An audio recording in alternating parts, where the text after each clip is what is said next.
Good morning, everybody. Welcome to Living Astrology with Janet and Tam today doing AstroInklings for June.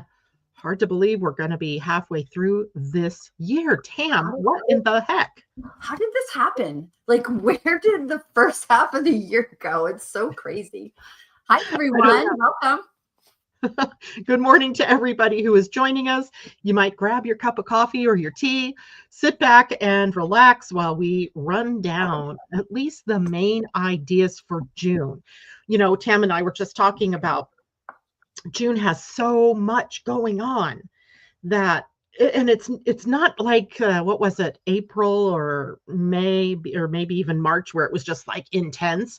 It's not that level. But there's just a lot. Like the planets are all kind of moving and shaking They're all together. on the move. Yeah. They're on the move and they're making these connections, especially because we have planets in early degrees of new signs, right? We've got Saturn newly in Aries, Neptune newly in Aries. And so anything that comes into those, degrees is going to make connections. And it makes the month very busy. So we can't run it all down. But I do run it all down, actually, Tam. I do a monthly rundown of all of the aspects. Like everything that is on that calendar is also written up. Yeah. And I provide that to my membership. And just a shameless plug there to join the Living Astrology membership if you want access to some of the extras that are out there for you. So where are we going to start today, Tam? Wow, there's so much. You ought to bring up the monthly calendar so that they can see what's going on. So I have it on paper, but here it is on our screen.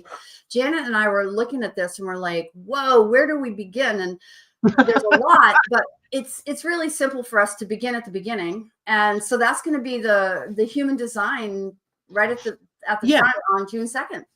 I think what I want to do first, though, Tam, is because, May is ending on the 30th, and then we don't necessarily have any other big, May astrologically is ending on the 30th. The 31st is kind of nothing much going on.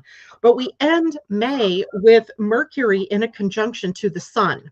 So that's something for all of us to be aware of, that we're actually going to enter into June with this conjunction having just happened. And Mercury conjunct the sun is like a harbinger, right? It tells us we're at the halfway point. Get ready for the next retrograde or get ready for the next direct motion.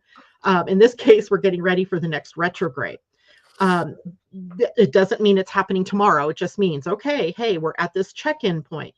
And this is the superior conjunction of Mercury and the sun, which means that we have, a full moon feel to it. And it happens when Mercury is on the other side of the sun from us, right? So it's Earth, Sun, Mercury. And we get that full moon kind of feeling where we're full of new information. We're filled with new ideas. Now begins this time of integration. So everybody should realize that we're going into June, having just completed that conjunction. And it becomes a time where June is pivoting energy from the downloading of stuff to the integrating of stuff. Does that make sense? Sure, it does make sense. Absolutely. We got work to do again. Are you kidding me? No, I'm not kidding. I don't kid. Things like this. But then that takes us right into the first day or second day of June, where we have a new human design week that we jump into with the sun at gate 35. And I'm going to change screens here for a minute, if you don't mind. And let's see, I got to make this smaller to do it. And, I didn't put the human design chart here. Okay, never mind. We'll just keep with where we are.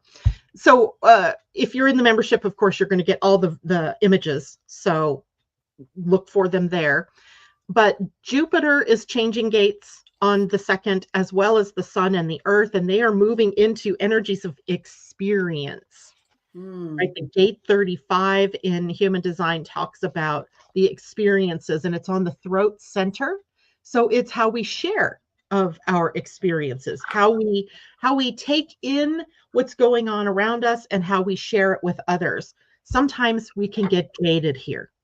where, you know, instead of taking in the experience and being open-minded and then sharing, you know, new insights, we can get caught up in, yeah, been there, done that, don't need another experience. It wasn't a good thing. Don't go do that. And, you know, it becomes a more negative thing. So we'll be watching out for that.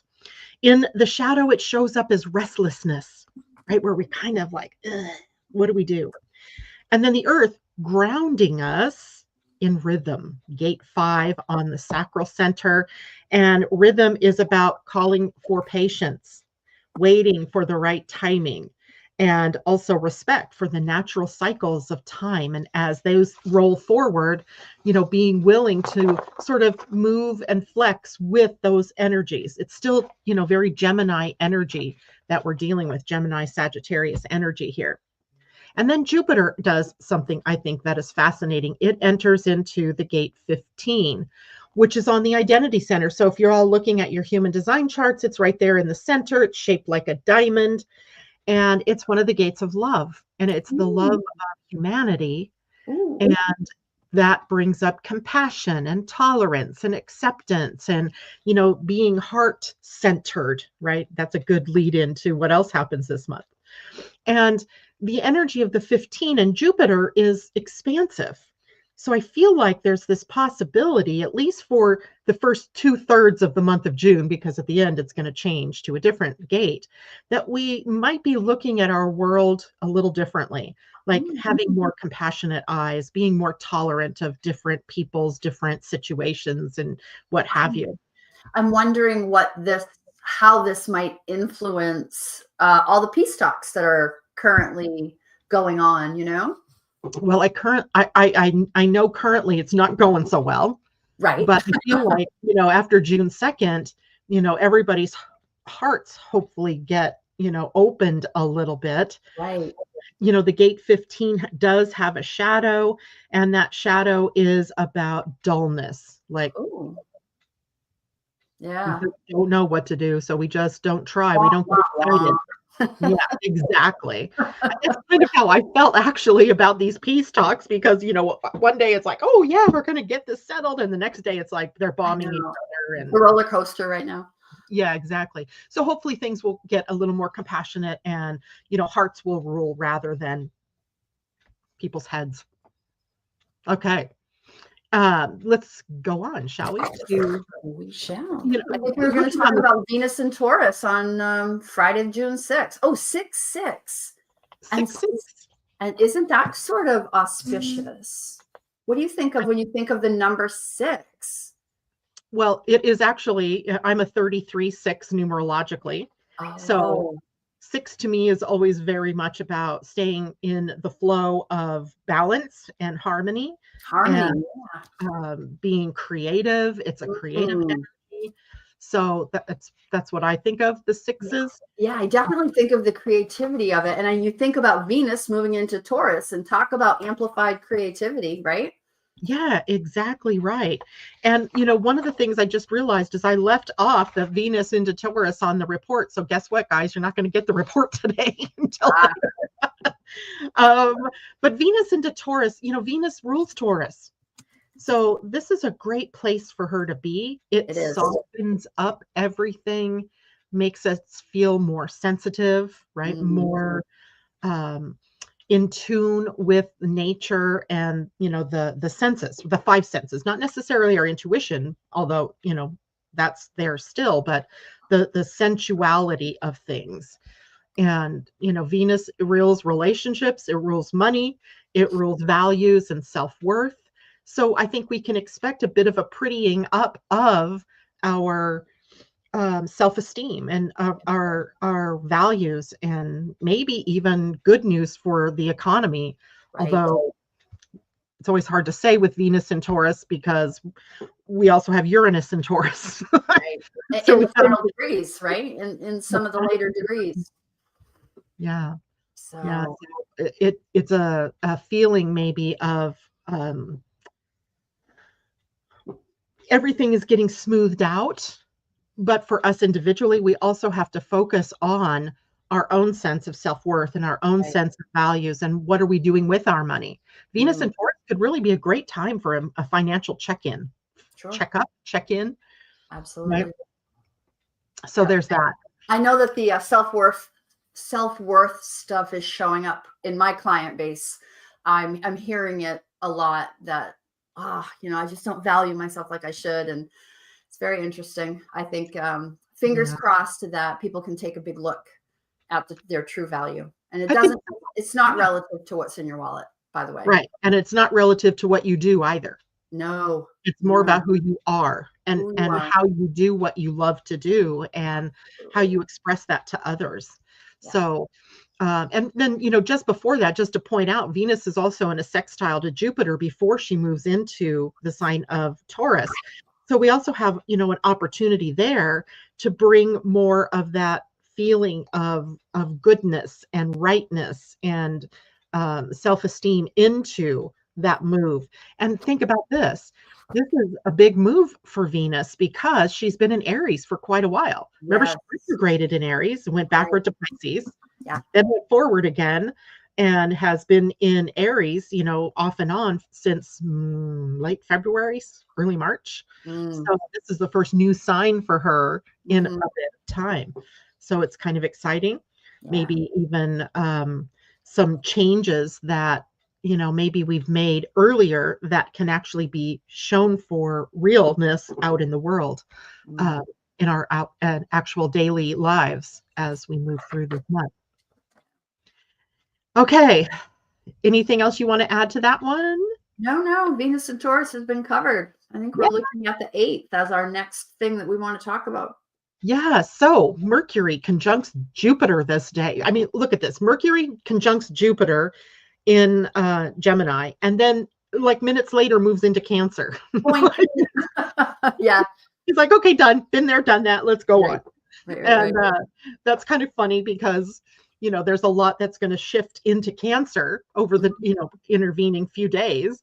And it's just funny to see that, so quickly this mercurial planet decides, okay, I'm done with Gemini. Let's go to Cancer.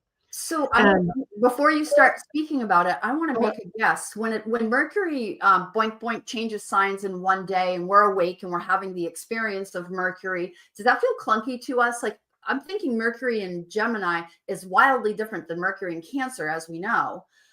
Is that going to feel awkward for us? Yeah, well, I think, on the one hand, Mercury in Gemini has been amplifying the whole thinking, thoughts, and ideas, and maybe getting scattered in our focus. And when he moves into Gemini or moves out of Gemini and into Cancer, now it's the emotions that get triggered and intuitive gifts and things like that. So it can feel like you went from the mind to the emotional expression in one day. In one day, like the mind, brought up something for you to think about. And then next thing you know, you're crying because it's triggering emotion. Wait, Venus is in Taurus. Buy stock in 3M or somebody that makes tissues. Right. Kleenex. Have it on hand. But remember too that, there's a lot going on in Aries, which can also create this issue because Aries squares Cancer. Okay. So we can get this, abrupt conflict or confrontational feel or irritability, right? Because when things change that quickly, we're slow to catch on. Usually, right? So it can just feel disconcerting. Sure. But it's not a bad thing because Mercury in Cancer becomes very capable of expressing itself with emotion, poetic kind of expression. Not the same kind of poetry that we would have, say, in Pisces, but Cancer can be very caring and empathic, compassionate, right? So being able to speak to one another in a different voice, right, on a more compassionate level, I think that helps the peace process too with, right now where there's this, anger, whatever going on, but maybe we can move into peace. Janet, that's really an interesting point that you just made with Mercury going into Cancer. Discussions soften. There's more compassion. It really could benefit all of the peace talks. That's very interesting. I'm going to lean into that. Yeah, it could be, and again, though, out of our control, but there could be a lot of emotional energy around it as well that at least at first might not be compassionate so much as it is, in a conflict. Right now, my mind is in conflict with my heart and how do I solve that? Some people solve that kind of conundrum differently. But overall, I think it's a huge benefit to have Mercury in Cancer and then Jupiter just the next day going into Cancer. Perfect. Yay. Let's hope for the Yeah. best. So let's dive into Jupiter in Cancer. I mean, there is a new Human Design Week also starting that day. It is the Sun in the gate 45, which is a money gate, right? That's interesting. Yeah. So a money gate that seeks to distribute the wealth and hopefully more evenly. That would be the highest goal. It is in its highest expression. That gate is bounteousness, right? Ooh. So I love the word bounteous, and it kind of evokes that feeling of having enough, being enough, sharing, widely. And then the other gate the Earth is in the gate of integrity. And the gate of integrity is really about, it's not about moralistic integrity.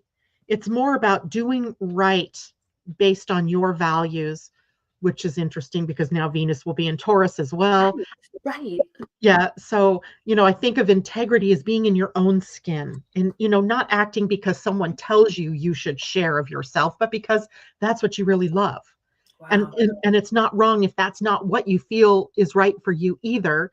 It is just doing what's right for you. And part of that ties in with the Sun in sharing of resources, right? Sure. Being willing to share. And this, I could go on and on, so I'm not going to do that here. But the 26 itself is also interesting because it's a trickster kind of gate where, it can be in integrity or not. Right. It can be, the fast talking, slick salesman that's selling you a lemon car and you're like, oh, you buy into everything he says and you drive home and it breaks. Oh, so you do kind of have to watch that gate sometimes. All right. So that's the backdrop. Now for the next week, we start right away with Jupiter moving into Cancer.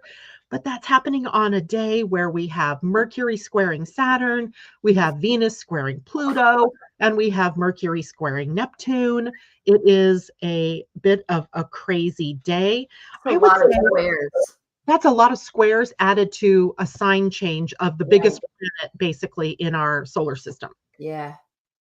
And if you don't think, think about when if you're driving on the road and a big truck passes you, you get that whoosh feel, like, whoo. And that it is a little disconcerting. If you're the smaller vehicle and the bigger truck passes you going 90 and you're 60, I mean, that's a big change. And that's kind of what we feel when Jupiter changes signs. Yeah. The whoosh. Yep. And moving from the Gemini mind-centric energy into more Cancerian heart center energy or emotional and intuitive energy. It's more solar plexus energy. Yeah. So it becomes a powerful day. This is a big, big move. It hasn't been here for 12 years. And interesting to note, look back in your life 12 years ago. In 2013, that was the last time that Jupiter would have been in Cancer. What was going on in your life? Whoa. In a conversation yesterday with Asa, I'm like, yeah, nothing happened. Then later I went, oh my God, are you crazy? That was the year I learned human design. And that was the year I started broadcasting. Oh, wow. Cancer being on my first house, right? Wow. So everything about me, out there.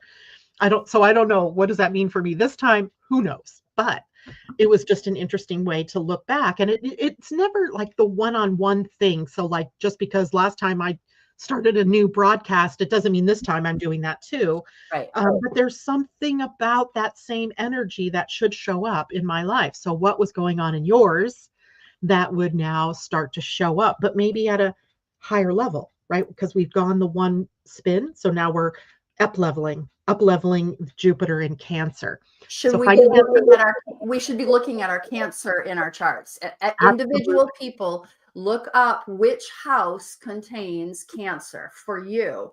That is going to be amplified emotionally. Yep, absolutely.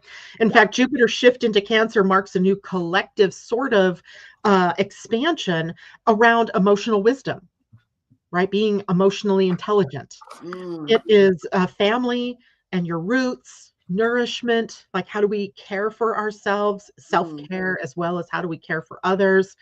So over the coming year that Jupiter will be in Cancer, we'll be exploring things like security, what forms our foundation, empathy, and emotional truth. What does all that mean? And growth now will start coming through the heart-centered alignment and caring for self and others rather than through the mind. Yeah. Now, let's talk about the top 3 things that you should know about Jupiter's move into Cancer, right? So the first thing that I come up with here is that Jupiter is exalted in Cancer.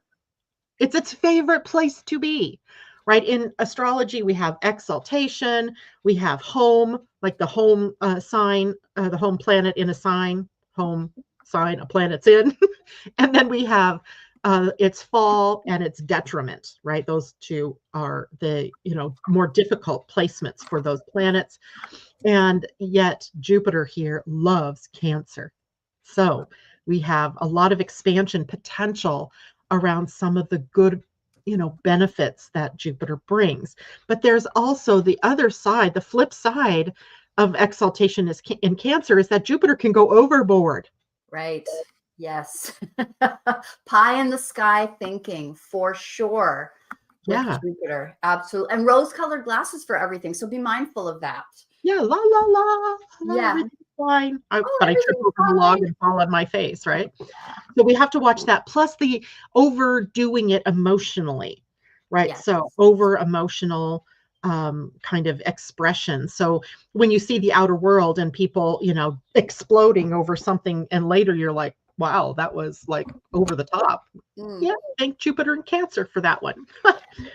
The second thing that you should know is that Cancer is ruled by the moon. So we have a moon and Jupiter sort of play here going on, which means we're very close to home and our roots. We're going back to the basics, the foundation of who we are as people, who we are as a collective, who we are as a country.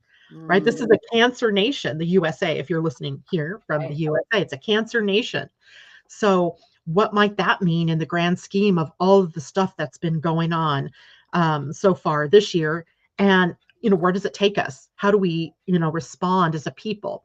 But also, how do you respond as an individual, as a part of your family? How do you respond in your community?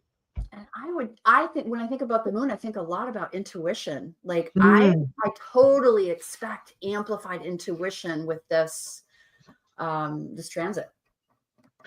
There's another reason why amplified intuition is happening. And it's not necessarily due to anything going on this month. It's a bigger thing that we're going through as, Neptune has just finished that transit through Pisces, where we really ramped up those kinds of gifts. Oh, yes. And as time right now, and this too, everything feels very ramped up, very quick. Oh my God, yes. So for sure. We don't have time to use our minds to think through logically everything. So we have to respond from our gut, our instinct, our intuition more often now, more frequently now than what we've done before. And boy, you hear it right away when you don't listen and you go the other direction and it all falls apart or something, you go, oh, I should have paid attention. Yeah. So intuition is ramping up anyway, just as a factor of the transits that are all, on top of us at this time. So, okay.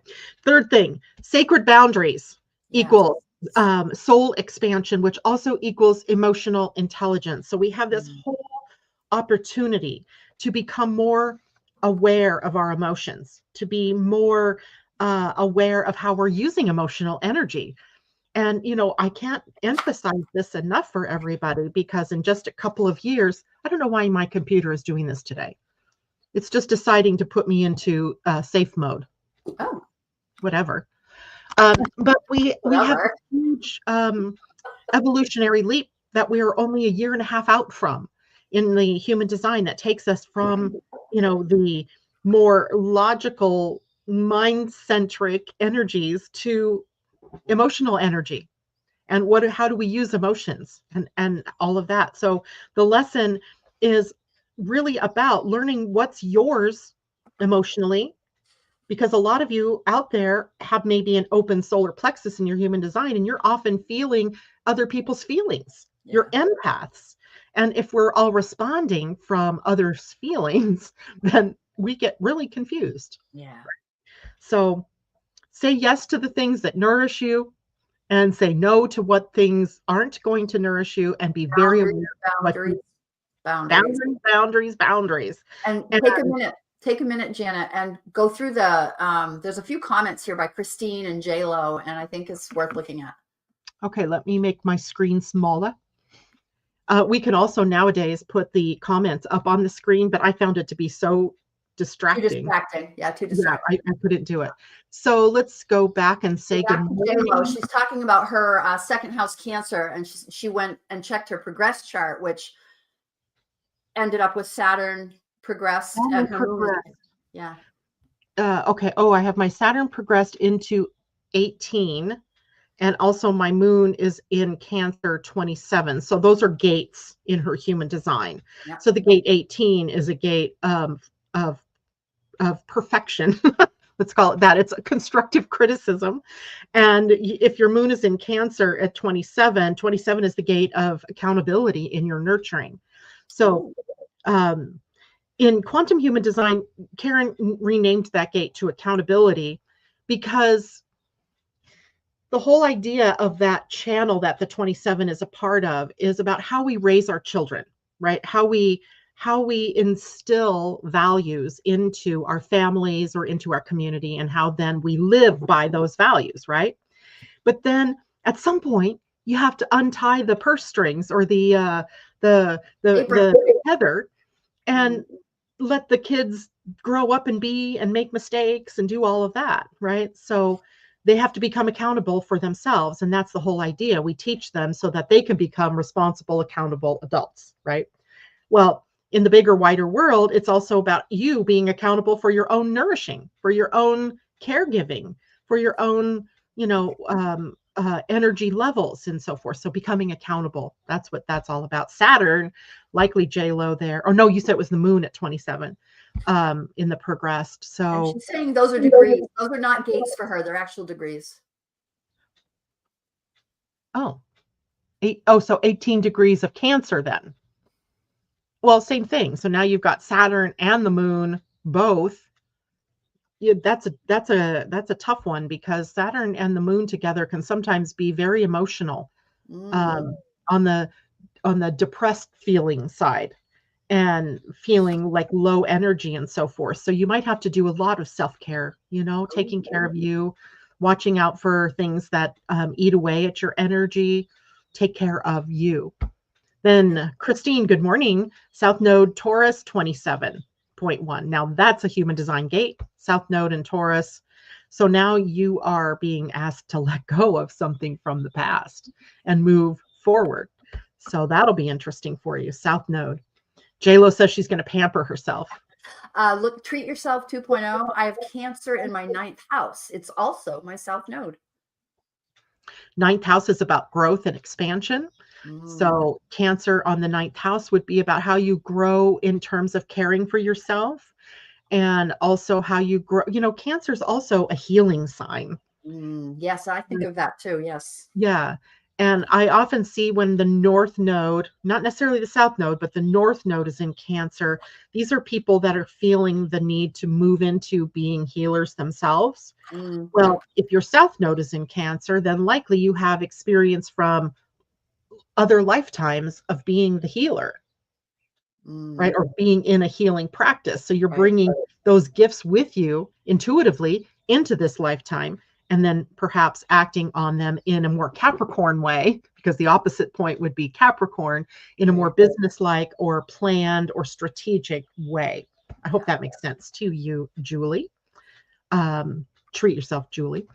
And let's see, any other questions I missed there, Tam? Let's talk about Christine Buckingham, 3rd house Cancer, and she says in Ceres. Maybe she means Ceres is also in the 3rd house in Cancer. Yeah, I don't see that comment, but Yeah, way up high. I oh, way scrolled. up high. Oh, up high, up high. So it would make sense. Ceres in Cancer would be like the mother goddess, right? Ooh. That's the mother goddess, the goddess of abundance. She is really representing our mothering and our nurturing sides. So having Ceres in Cancer would mean that you're kind of the figure of the great mother, right? Mm. That is an archetype that you are living through and maybe even challenged by during a Jupiter transit, as maybe there's this feeling of I need to take care more of others, or I need to do more. And if you're into that doing more, caring more, nurturing more of others, you got to balance it with at least as much nurturing and caring for yourself. Otherwise it becomes unbalanced. And it's third house for her. And so I'm curious, I'm wondering like if she actually ended up mothering her siblings. You know what I mean? I wonder if that has happened for her. Of course, there's a lot of more this communication and whatnot. I'm sure she has a communication style that is very nurturing. Interesting aspect. And I want to ask you this, Janet. I have a client. I always look at their chart when they come in under my wing. She has a 0-degree Cancer placement in her chart, and she also had an absent mother. Interesting. Isn't that fascinating? Yeah. 0 degrees Cancer is a world point, right? It is it is a point where when you have planets placed at that, or points, placed there, it becomes a defining moment or identity in this lifetime. So not having a mother, it's 0 Cancer for her, must color everything else in her life. Mm-hmm. Right. So those 0 degrees, but especially of Aries and Cancer and Libra and Capricorn, those world points, they're very intense. Right. And it's also probably affecting, more people around her age group, even because, more people would have been born, just not her. Oh gosh, you know what? Yeah, she's almost of the greatest generation, if you know what I mean. Yeah, is that the World War II generation? Yeah. So yeah. So, what did she like become a nurse or a teacher or just mother? I mean, how did that play out? I will let you know. Okay, good. We can do that later. All right. So I hope we've gotten through most of the questions. We'll That come was fun. And just to answer our question, I'm the oldest of 4 and protected my siblings often. Christine, we were talking about siblings. And now, as time goes on, that could be transferred to the neighbors, right? Or the people in your communities, because, siblings don't need your care. So, okay, I'll, care for the neighbor's kids or whatever, animals or whatever. But so just make sure that you balance that. That's the key. Let's finish up with Jupiter, the Jupiter in Cancer conversation, by talking about how Jupiter in Cancer will shape the rest of 2025, because Jupiter is, shifting. This is mid-year, right? So we're mid-year shift from Gemini into Cancer. And if we look on the mystical side of things, right, the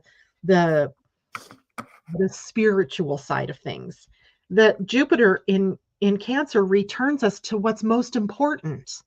And that's usually heart and home and family and your roots and healing, right? It's a very powerful time. So, I'm not saying that these next 6 months will be easy peasy, because they are not. There's a whole host of other things going on. But, for you as an individual, looking at this time as, keep coming back to what matters most to you, right? What matters most? What's the most important thing?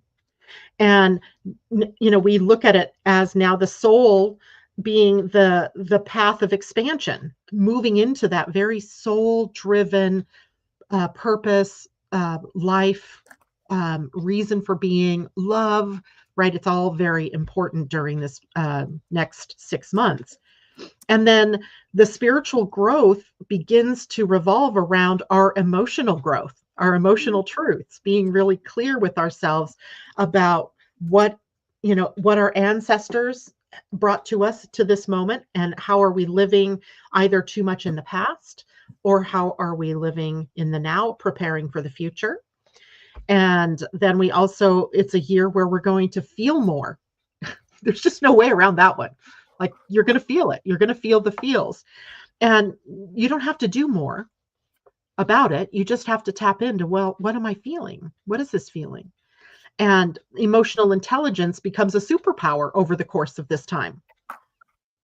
I want to add something here. We are receptors. We're going back to the heart. We're going to feel. We're going to feel a lot. And a really super good tool for everybody is to learn to identify, is this even mine? Is this emotion? Is this emotion mine? Someone else's?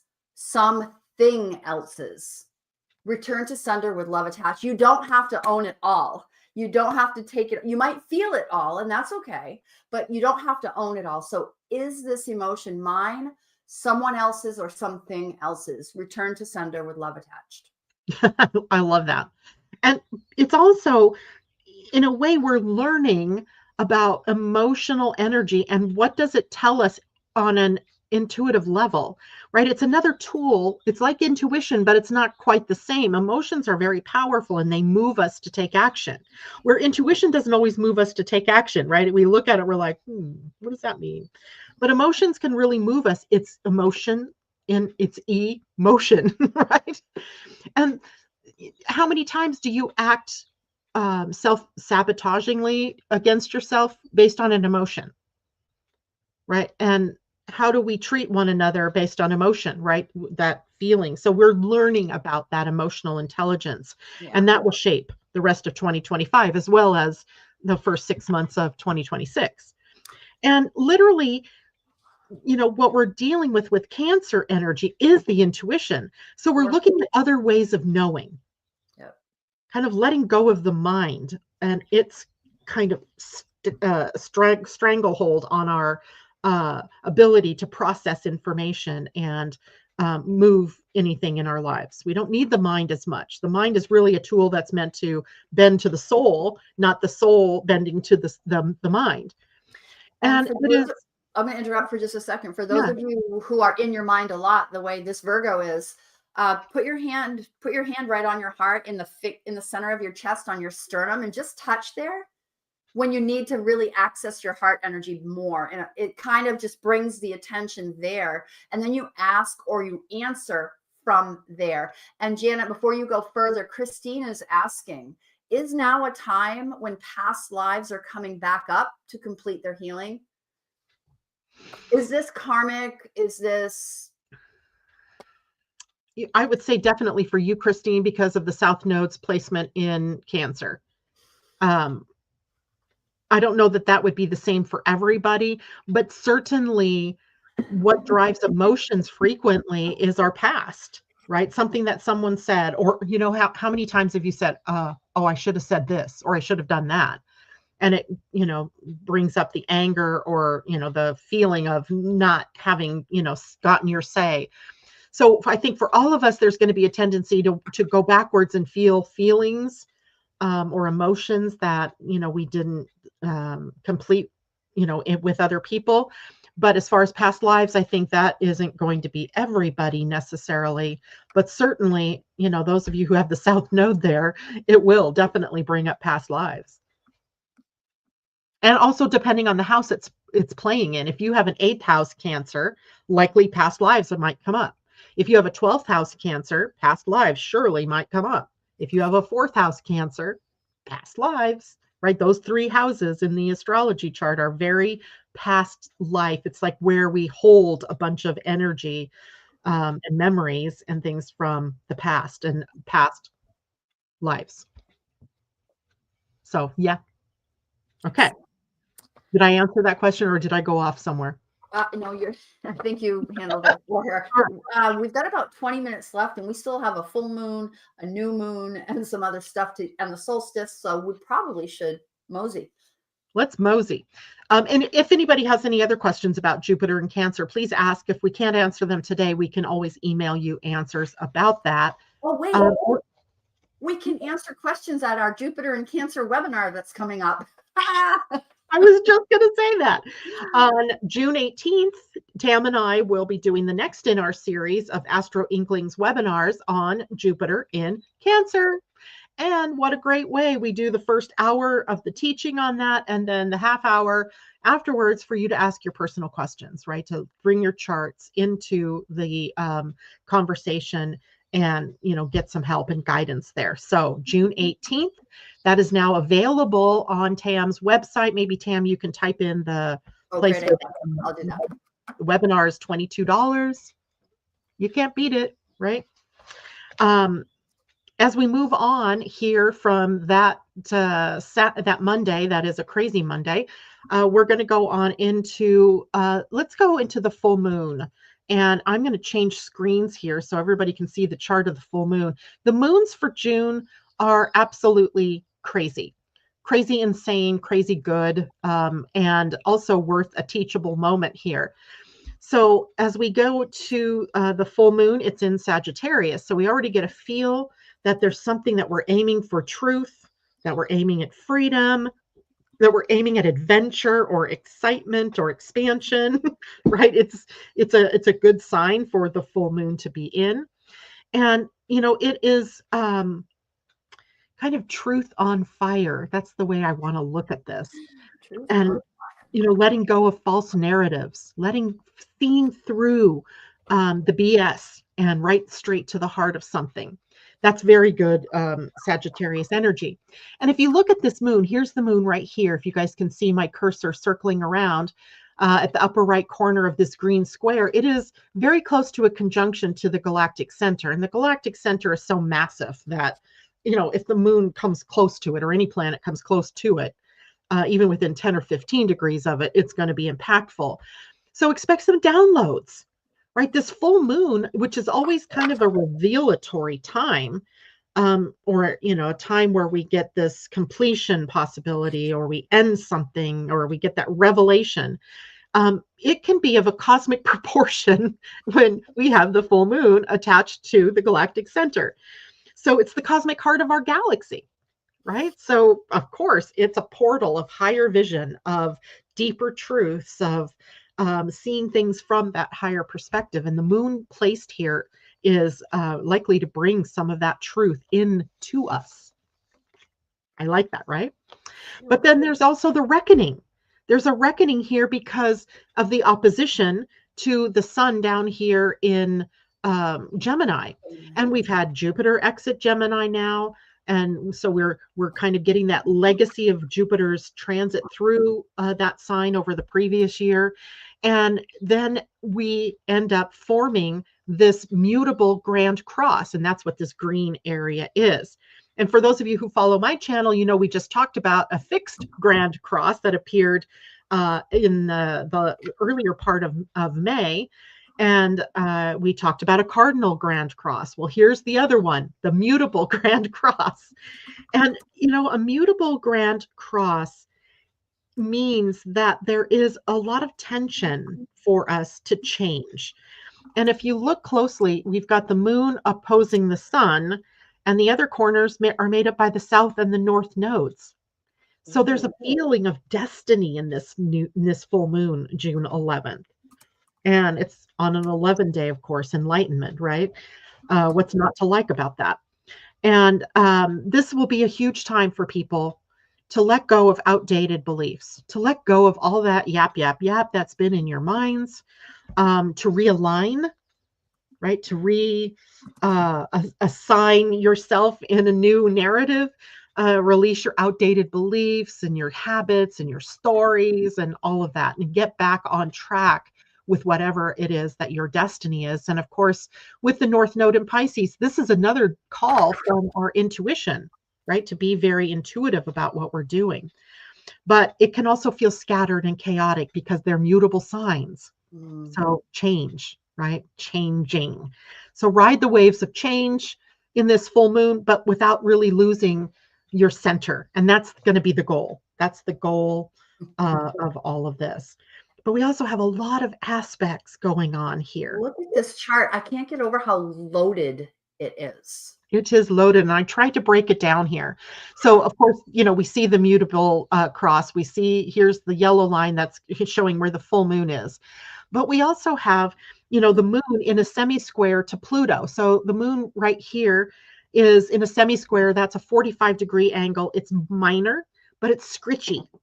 It's irritating. It's an irritant, like that mosquito that's buzzing around your ear, right?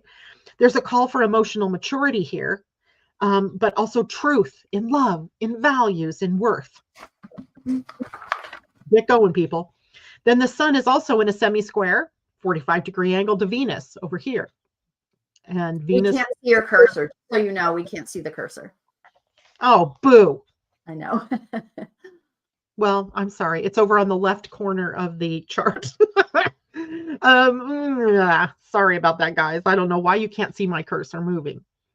Probably because I'm sharing it as an image. Oh, some good things about it, and some, now we know not so good things. And then we have Mars and Leo opposing Pallas Athena. And I don't always bring her up in the course of a full moon, but when she's across from Mars, you're being asked to strategize, to make a plan based on your instinct, based on your intuition, that is toggling you between bold expression and wise detachment, right? You want to be bold, you want to be, very heart-centered, but you also want to be very instinctual about what you do. And then we have Mars. Mars is a catalyst, right? That action warrior guy. And he's actually in a trine with Chiron, Eris, and who's the other one? Oh, Mars just trying Chiron and Eris in Aries. That's what I was thinking. And you can see that in the upper left, just above the horizon line here. And that is really about taking courageous action on your wounding, right? Where's the wound? What's it doing? And what are the fears that have been holding you back? Taking some action. And then Mars at this point is applying to a square with Uranus. Now, applying means that they haven't become exact yet. So if you look at this, Mars is at 26 degrees, Uranus is at 28 degrees. So, Mars is close enough to that square. So expect the unexpected. Expect flare-ups. Expect, just the unexpected for this particular full moon. Bottom line, though, it's a cosmic crossroads. When you have all of this change energy available to you, take advantage of it. Let go of the things that aren't working in your life and go with the change. And let go of those outdated mental loops that we get in and get more closer to your heart and to your intuition. Anything you want to add to this one, Tam? What can you possibly add? I guess I will add this really quickly. Like, from personal experience, when we have a moon that is so packed like this one is, for me, I find that something's going to bubble up. It'll bubble up.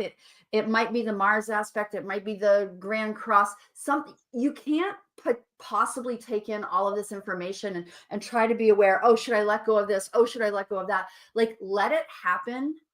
And then follow your heart. Remember, we're going to all follow our heart and our intuition and figure out which part of this moon is really affecting you the most. Like, don't try to make a checklist of all the boxes of all the things that Janet just said, because it is a lot.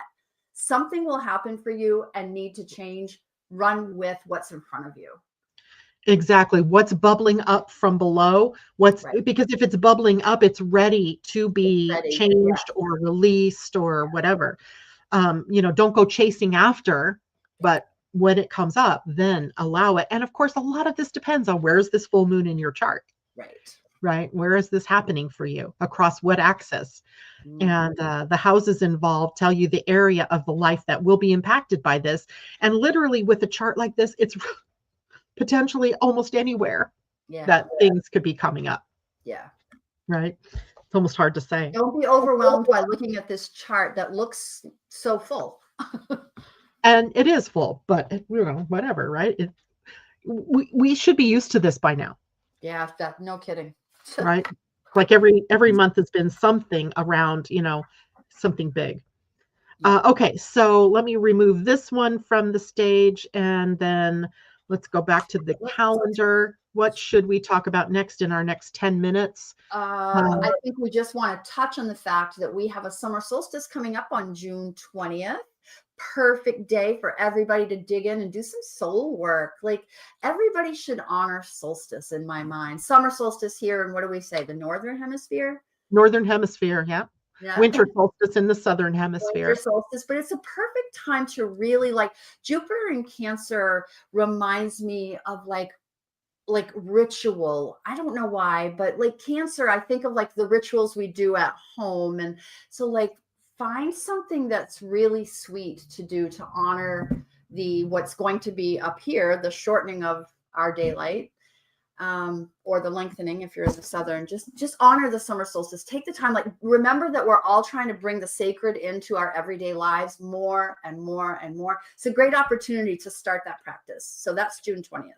Yeah, and a lot of things to do with Cancer have to do with feeding people, right? Ooh, food. Let's do it. Food and, family get-togethers or community get-togethers. Those are the things that feed us, community and our relationships with one another, our tighter family units, whether it's, blood or not, doesn't matter. But that's the summer solstice, right? It's a time when we start to gather. The kids are out of school, and, we're starting the heat setting in for the summer, and we have more free time perhaps to do some of those things. So nurturing through food, through teaching, or through learning, taking on some kind of new skill, growth is involved here as well. So summer solstice. And then let's see, Mars moves into Virgo. Let's talk about that for a minute. That's actually before the summer solstice, but it's Mars has been like Venus, who's been in a sign for a while. Mars has been through the sign of Leo. December 6th went into retrograde, so he spent an inordinate amount of time in both Cancer and Leo. Now this is the first new sign that he's moved into, and in Virgo, he becomes very strategic, very capable of being analytical and getting her done, right? Smart planning, but also sometimes a little bit wanting to jump the gun on the plan. So sometimes we have to temper ourselves a little bit. And with Virgo energy, we have that. Let's look at all of the details, right? Let's analyze. And so we don't want to get into over-analysis, but we also don't want to get into leaping into and out of things with Mars energy. So luckily, the two meeting here helps us to keep things a little more strategic, a little more planned, executing the plans, as it were.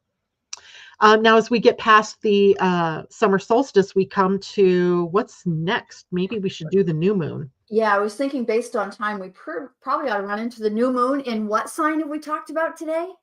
Cancer. Let me put up the chart of the new moon because it's also extraordinary, not to be outdone by its brother full moon. This new moon is actually one that I think is more activating than the full moon even is, given that there is this yod, which is a configuration in astrology that's very strenuous and stressful, and also very difficult. Most people find this kind of thing very difficult to deal with. There's no easy out, it feels like, when we have a yod. Yet we have this point right here. And the point of this particular yod during the new moon is in Virgo, Mars. Right? So we have one side here where we get along, and this is between Neptune and Saturn and Pluto, right? So we have these big collective energies forming the base of something, and we as individuals are being pushed to do something about it through Mars, right? So wherever Mars in Virgo is in your chart, it is where it is that you have to take action, right? We live in a new world. Right? It's a new world. If you haven't noticed, it's a new world. There's new rules, there's new constraints, there's new people, And I'm not saying that it's good. I'm not saying that it's bad. I'm just saying it's new, and we have to shift and morph ourselves to be able to stay on our own paths. That's what this God looks like. And because this is happening at a new moon where we have Jupiter, Sun, and Moon in a conjunction, it's all possible. Mm. And note that they're in Cancer. Yes. So what's the most nourishing thing for you to do? What's the intuitive inner voice prompting from you, wanting for you? So it's a big moon. And then Saturn is also in a square. Saturn and Neptune are in a square to this new moon. And that's pictured here. Right here's the Saturn. You can't see it because I'm thinking you can see my cursor, but it's up here at the very top of the chart. This green line connects the new moon to the square with Saturn and Neptune. And, they're newly in Aries. So we don't even know yet exactly how this will play out. But there's this spiritual energy that's building, this need to be sovereign in your actions, to really understand your identity and who are you, and then build a structure in your life based on that actual identity, not on somebody else's identity or what somebody else wants you to be, but who you want to be. And the challenge then with the new moon is to do that, right? Do it.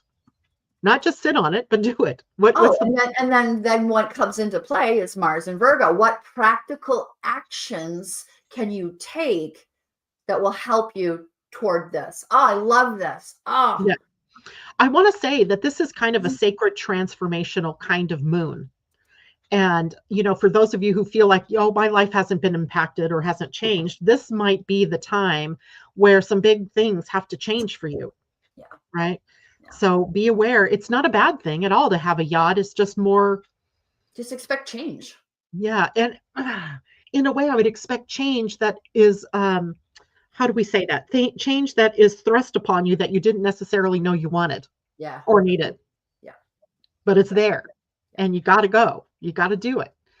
And that it's an interesting kind of struggle that we might enter into with ourselves during that period of time.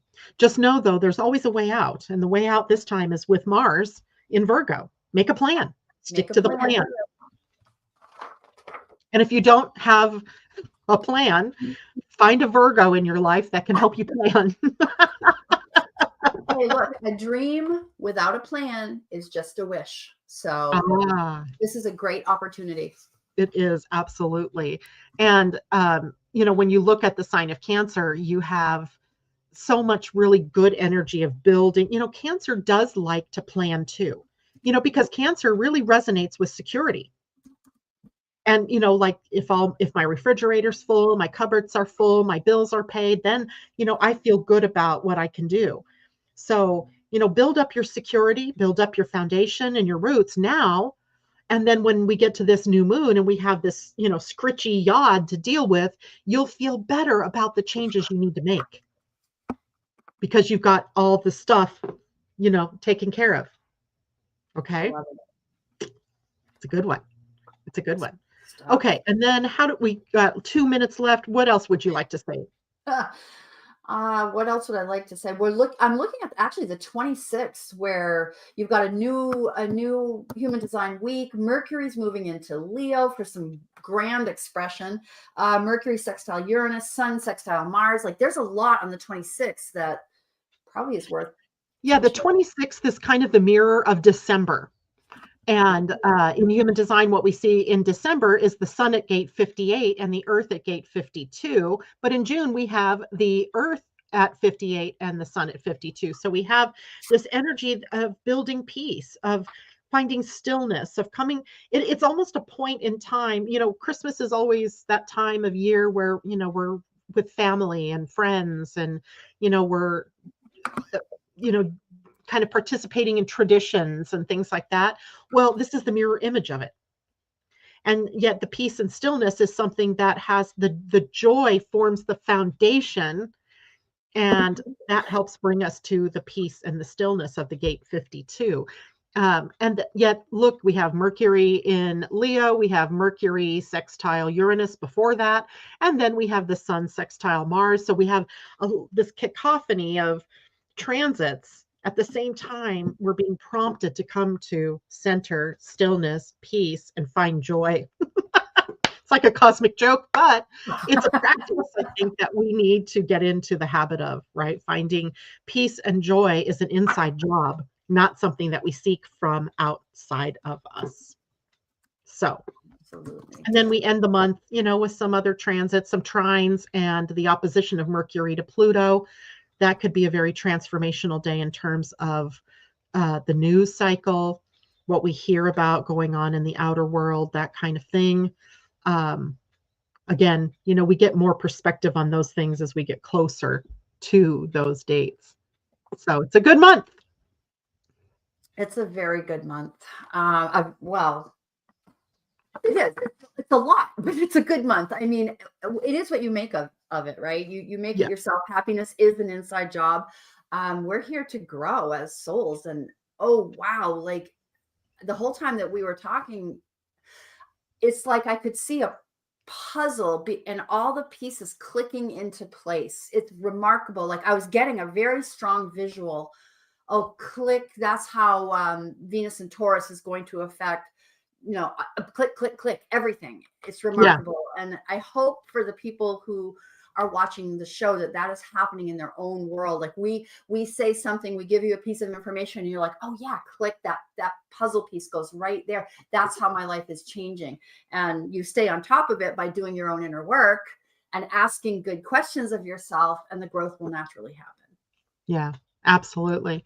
And of course, for all of you who want more information about this, if you reach out, join my membership, you'll get access to all of the materials, but particularly join the webinar on June 18th about Jupiter in Cancer, because we'll go deeper into what all of this means. And, this is a year-long transit, so it's a chunk of your life. So you should be pretty interested in what it's going to be doing for you. It's Jupiter in Cancer, and Janet and I are going to nurture your soul with tons of information that's going to give you a bunch of growth. The last webinar that we did was exceptional. We gave a lot of information, applicable information, strategy and magic in my book. It's always those two hand in hand. And we really delivered. I was very proud of what we did last month, Janet. Yeah, Saturn and Aries. Yeah, and if you, by the way, if you want to buy that webinar, that is available at the link that I've already posted. Go back and get it. It's available. It's a 2-year transit. So you want to have that information and understand, how is Saturn and Aries going to affect me? And then you take on Jupiter and Cancer, and we really go deep into each subject. It's a lot of fun. Yeah, it gives you the breadth of the experience of those signs, of those planets as they change signs. So good deal. All right, Tam. Well, thank you so very much for joining me today. And thank all of you for tuning in and listening to what June will bring. Tam and I will see you on June 18th. And we'll also see you again on June. Oh my gosh, I had this written down. June 20. It's the 5th? June 25. Wednesday, June 25. That'll be the next time when we talk about July. And of course, July, we have Uranus making a change, moving out of Taurus and into Gemini. Moly. We knew 2025 was going to be this ride, and wow, it's been so interesting, right? It sure has, yeah. All right, everybody. Thank you so much for joining us. See you June 18th. All right. Bye for now. Bye, Tam. Bye.